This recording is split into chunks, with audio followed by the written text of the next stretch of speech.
Good morning mga kasaging. We're back in this area here, around 5 months old already. No, if you were following my videos, I had a video here during planting. Right now this is 5 months old already. So what happened is naigo ni siya og tinamaan ng BUNCHYTOP virus. Okay, so symptoms are the leaves itself yellowing, curling, Morse code on the leaves here. You can see Morse code na yan. Okay, and J-hooks on the leaves near the rib. Okay, so it's clearly a bunchy top. All right, so what we're gonna do, instead of chopping this down, because if we're gonna chop this down, we need to spray it with another chemical, a disinfectant chemical, but I don't have with me that chemical right now. It's in the other area, it's a bit far.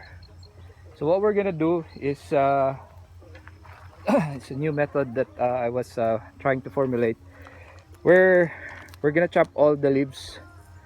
Okay, the side leaves, yung hindi infected, and then gamit tayo ng sako.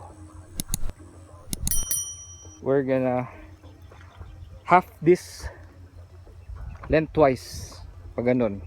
So we're gonna slice it, and then I also have another chemical here. This one is a mix of 2 tablespoons of clear out and 1 tablespoon of 2,4-D. These are very strong herbicide, by the way. Okay, so what we're gonna do is that first, this white plastic here, it's a mix of Lorsban, 1 tablespoon, and then canola oil, 1 tablespoon, dead water. So we're gonna pour this one first there to make sure that we're gonna contain any insects on top or within the pseudo stems here. Okay, so we're gonna pour it here, but first we're gonna clear the leaves out. All right, so after we have poured this one, we're gonna pour the pesticide on top and at the bottom. So we're gonna clear also the followers. All right, and then we're gonna put the herbicide on the slice above, and we're gonna slice another one at the bottom so we can kill the worm directly. Okay, so I'm gonna do that and show it to you. So we should not cut the leaves. I strike this leaf, napalakasan ko, so naputol. So yan lang sana dapat, half lang i-bend natin, because we don't wanna dispose the leaf anywhere in the area. Okay, and then we're gonna pour the chemical here inside, the herbicide and the pesticide. So I already desuckered it deeply, and then I sliced here in the middle. You know, slice natin, pasok natin yung herbicide. So we're gonna pour it there. Okay,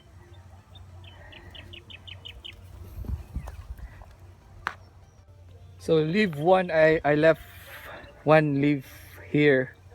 Okay, so hindi ko pinutol because I'm gonna slide the chemicals through here. Okay, at papasok siya dyan, so it would be easier for me, and after that I'll bend it after. Okay, so lagyan na natin ng strong insecticide with oil. Alright, so after I poured in the pesticide, I slit it lengthwise. Okay, so hinati ko siya, so that's the inside there. You know naman, aphids, you can barely see it, carrier of bunchy top.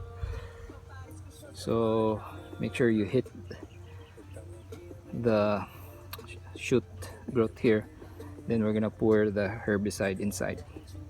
Okay, so I left a little for my on the pesticide because I'm gonna clean my tool, my knife with the pesticide.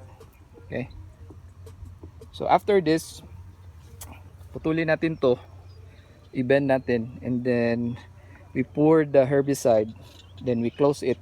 We're gonna cap it. Okay, balutin natin ang taas ng plastic, and we're gonna tie it, right? And balutin natin ng sako so that it will not spread. So I'm gonna do this as fast as possible. So we're gonna pour the herbicide right now. So here inside,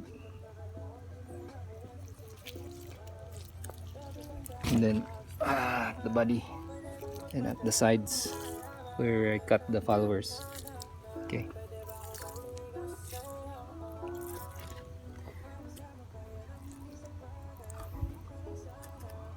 Right.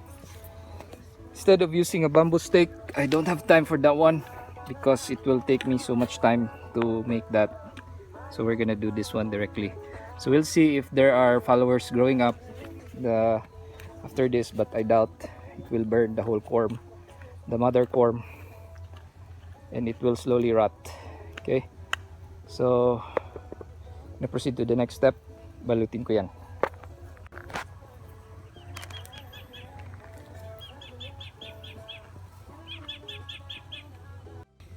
Alright, there you go. Okay, so this is only applicable to maybe 5 feet, less than 5 feet bananas here. Okay, I don't want to chop it down and put it on top the soil because it's usually this area the water flows heavily, so I don't want to spread the infection, so I'll just place it there until this one dies. Okay, so we're gonna monitor this one. We have nothing to spray around the area, so we just chop it down. This is similar with the bamboo stake method. However, we're not using bamboo, but we're cracking it open and pouring the herbicide. Just that this is a bit costly compared to the bamboo method because we're using more than the chemicals, more than how the bamboo method is used. Okay, so I think this is good for now. Then we're gonna observe this one from time to time. At least this will also help us as a marker that this one is cordoned rather than being just chopped down, placed down, and because you have to spray there every week, no, to contain the infection in the area. So that means you're going to be spraying circular from outside inwards at about 5 meters circumference. So that's troublesome for us. We're having one BT here. Hopefully there will be no more infections in this area. We're gonna start spraying. As you can see, Sigatoka here is really strong, no, up in the highland. It's raining every day, like every day, from lunch down to the evening. Okay, so imagine that one. Our leaves are always wet. If we keep on deleafing, our bananas will be receiving rain every day, so there's a possible rot on the pseudostem as well. Okay, so we're gonna leave it as it is. We're gonna do deleafing if it is really cooked, or the Sigatoka has claimed at least 90%, like that one there. That's very severe. So we're just gonna leave it as it is. We have nothing, no choice here. If we're gonna spray frequently, then it's very costly for us, and the rain will just, even if we're gonna put sticker, since it's gonna be raining every day, it's a bit hard. So this is a bit sacrifice for us on our end. We're just gonna do what we have. Since it's near summer, then that will be a breather for us. We're not gonna be spraying every week, but maybe every other week, because the Sigatoka will not be that aggressive, and we're gonna do deleafing management instead. Alright guys, so this is Rami from Sareno Agricultural Farm in this banana area here. So this is another example of how you can contain a BT infected banana plant. Alright, if you have other suggestion techniques, please do share with us. And guys, please don't forget to subscribe. You know, just click that subscribe button. I'm not gonna annoy you. We're just gonna be sharing a lot of videos for chili farming and banana farming. That's what I'm focused right now. So hit that subscribe button and notification bell, so I'll be displaying in your feeds if I have new videos for you. All right, so thank you, happy farming guys, and take care always.